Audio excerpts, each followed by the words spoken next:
വനിതകളുടെ KSRTC സൗജന്യ യാത്രയെക്കുറിച്ചുള്ള ആ വിഷയം ഉസ്മാനിയ വിട്ടു എന്ന് പറയാനുള്ള കാരണം വനിതകളുടെ ഭാഗത്തിൽ നിന്ന് കാര്യമായ പ്രതീക്ഷിച്ച അത്ര സഹകരണം ഉണ്ടായിട്ടില്ല. ഒന്നാമതായിട്ട് മാധ്യമ പ്രവർത്തനം എന്ന നിലയ്ക്ക് ഉസ്മാനിയ ഒരു പാർട്ടിയെയും കടന്നാക്രമിക്കാൻ ഉദ്ദേശിക്കുന്നില്ലെങ്കിലും ചിലതൊന്നും പറയാതിരിക്കാൻ നിർവാഹമില്ല.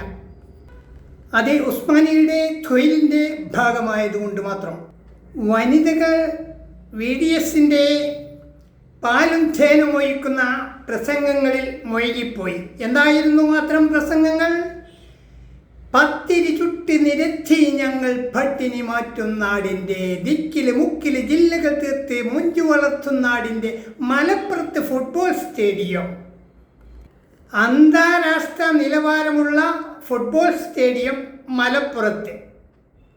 മാത്രമല്ല കേരളത്തിൻ്റെ എല്ലാ ദിക്കില് മുക്കില് KSRTCകളിൽ സ്ത്രീകൾക്ക് സൗജന്യ യാത്ര. എന്നിട്ട് എന്താണ് സംഭവിച്ചത്? നടപ്പിലാക്കാൻ സാധ്യമല്ലെന്ന് ഇപ്പോൾ പലരും പ്രഖ്യാപനം നടത്തുന്നു. എന്തുകൊണ്ടാണ് നടപ്പിലാക്കാൻ സാധിക്കാത്ത? ഇതിലും വലുതൊക്കെ നടപ്പിലാക്കാൻ സാധിക്കുന്നില്ലേ? ഈ വിഷയം ഉസ്മാനിയ വിട്ടു എങ്കിലും ചിലതൊന്നും പറയാതിരിക്കാൻ നിർവാഹമില്ല. നടപ്പിലാക്കാൻ സാധ്യമല്ലെന്ന് പറയാനുള്ള കാരണം എന്താ?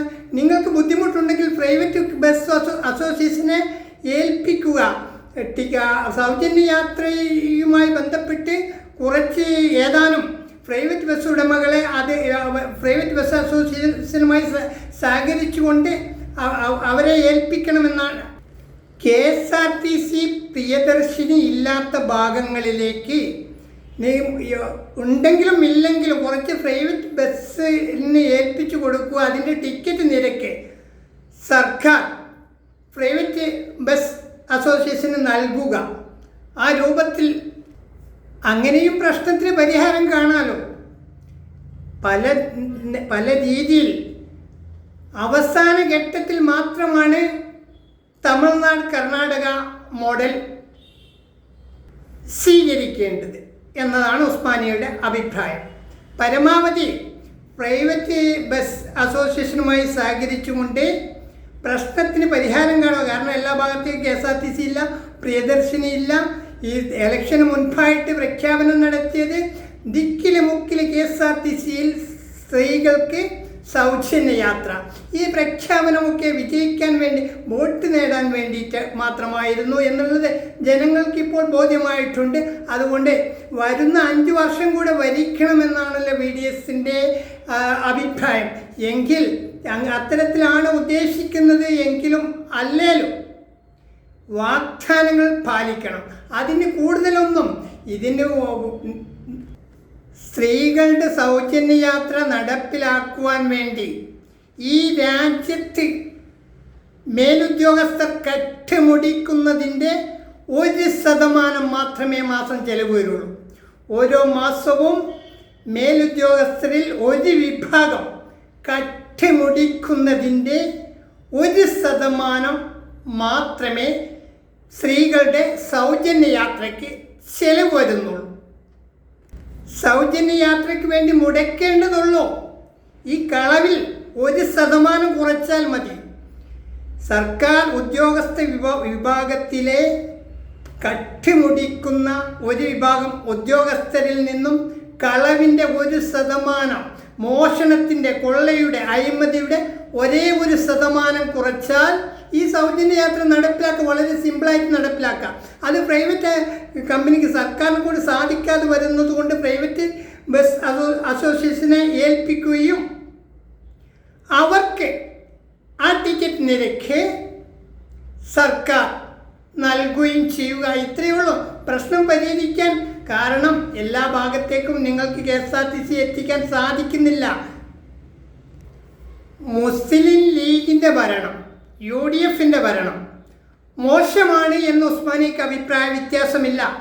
പക്ഷേ ഏതാനും ചില വാഗ്ദാനങ്ങൾ പാലിക്കുക. വളരെ സിമ്പിളായിട്ട് പരിഹരിക്കാൻ പറ്റാവുന്ന, ഞാൻ പറഞ്ഞല്ലോ, ഉദ്യോഗസ്ഥ വിഭാഗം കെട്ടുമുടിക്കുന്നതിൻ്റെ 1% മാത്രമേ ഇതിന് ചിലവ് വരുന്നുള്ളൂ എന്ന് ഉസ്മാനിയ ആവർത്തിക്കുകയാണ്. അത് പരിഹാരം കാണണം. 1% പോലും മോഷണം ഇവർ നിർത്താൻ തയ്യാറല്ല എങ്കിൽ ഇത്തരം കാര്യങ്ങൾ എങ്ങനെ നടപ്പിലാക്കാൻ സാധിക്കും?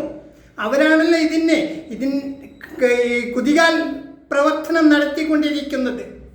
ഇതിൻ്റെയൊക്കെ പിന്നിൽ ഉദ്യോഗസ്ഥ വിഭാഗം തന്നെയാണ് എന്ന കാര്യത്തിൽ ആർക്കും സംശയമില്ല. ഇത് തടുക്കുന്നത് പേരിന് മാത്രം മെൻസ് അസോസിയേഷൻ, അതേപോലെ തന്നെ ഈ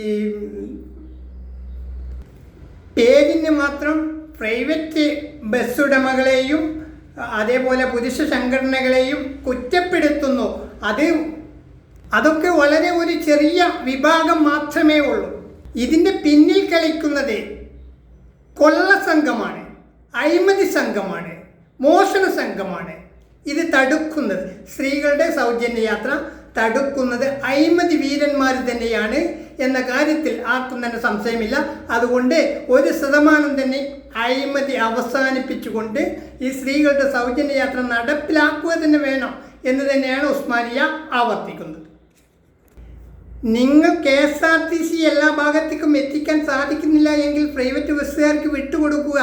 പ്രൈവറ്റ് ബസ് ഉടമകൾക്ക് അതിൻ്റെ ചാർജ് സർക്കാർ നൽകുക. അത്രയേ ഉള്ളൂ. പ്രശ്നം പരിഹരിക്കാൻ 0 ടിക്കറ്റ് നൽകുക. ഇലക്ഷന് മുമ്പ് പ്രഖ്യാപിച്ചത് ദിക്കില് മുക്കില് KSRTCയിൽ സ്ത്രീകൾക്ക് സൗജന്യ യാത്ര എന്നല്ലേ പ്രഖ്യാപിച്ച്? 10 ചുട്ട് നിരത്തി ഞങ്ങൾ പട്ടിണി മാറ്റും നാടിൻ്റെ, ദിക്കില് മുക്കില് ജില്ലകൾ തീർത്ത് മൊഞ്ചു വളർത്തുന്ന നാടിൻ്റെ, മലപ്പുറത്ത് ഫുട്ബോൾ സ്റ്റേഡിയം, ഇത്തരം നൂറുകണക്കിന് വാഗ്ദാനങ്ങൾ. പക്ഷേ ഇതിൽ ചിലതൊക്കെ പാലിച്ച് വരാൻ സാധ്യതയുണ്ട്. എങ്കിലും ചിലതൊന്നും പറയാതിരിക്കാൻ നിർവാഹമില്ല.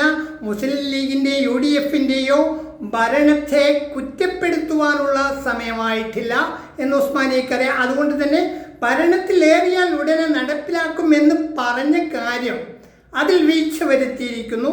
അത് തിരുത്തണം. ആ തെറ്റ് തിരുത്തുകയാണ് ഉസ്മാനിയ ഇവിടെ ചെയ്തുകൊണ്ടിരിക്കുന്നത്. ഒരു കാര്യം, നമ്മുടെ വീഡിയോ എല്ലാവരിലേക്കും വീഡിയോസിലേക്ക് എത്തട്ടെ. ഷെയർ ചെയ്യുക, വീഡിയോയുടെ ലിങ്ക് ഷെയർ ചെയ്യുക. VD സതീശൻ മനസ്സിലാക്കേണ്ട ഒരു കാര്യം ഉസ്മാനിയ ആവർത്തിക്കുകയാണ്. ഒരു വിഭാഗം കൊള്ളക്കാർ അവരുടെ മോഷണത്തിൻ്റെ 1% പോലും കുറയ്ക്കാൻ തയ്യാറല്ല. അവർ തന്നെയാണ് ഇതിന് വിലങ്ങുതടിയായിട്ട് ഉൾഭാഗത്ത് നിൽക്കുന്നത് എന്ന കാര്യം മനസ്സിലാക്കിക്കൊണ്ട് കാര്യങ്ങൾ ഭംഗിയായിട്ട് കൈകാര്യം ചെയ്യുക എന്ന് തന്നെയാണ് ഉസ്മാനിയയ്ക്ക് അപേക്ഷിക്കുവാനുമുള്ളത്. UDFുമായിട്ട് വലിയ അഭിപ്രായ വ്യത്യാസമൊന്നുമില്ല. എങ്കിലും ചിലതൊന്നും പറയാതിരിക്കാൻ നിർവാഹമില്ല. വളരെ അധികം ആളുകൾ നമ്മളെ സമീപിക്കുന്നു. അതുകൊണ്ട് തന്നെയാണ് ഇത്തരം കാര്യങ്ങൾ ചാനലിലൂടെ പുറത്തുവിടേണ്ടി വരുന്നത്.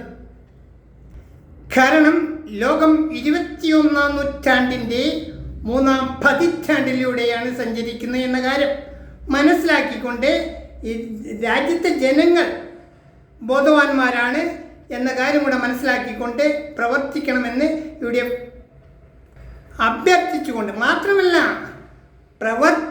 പ്രവർത്തനം നടത്തട്ടെ. അല്ലാതെ എന്താണ് ഈ മന്തി അടിച്ചുകൊണ്ട് വീട്ടിൽ പോയി കിടന്നുറങ്ങിയ കാര്യം നടക്കുമോ? പല പ്രവർത്തകർക്കും സ്വന്തം വീടിനടുത്തുള്ള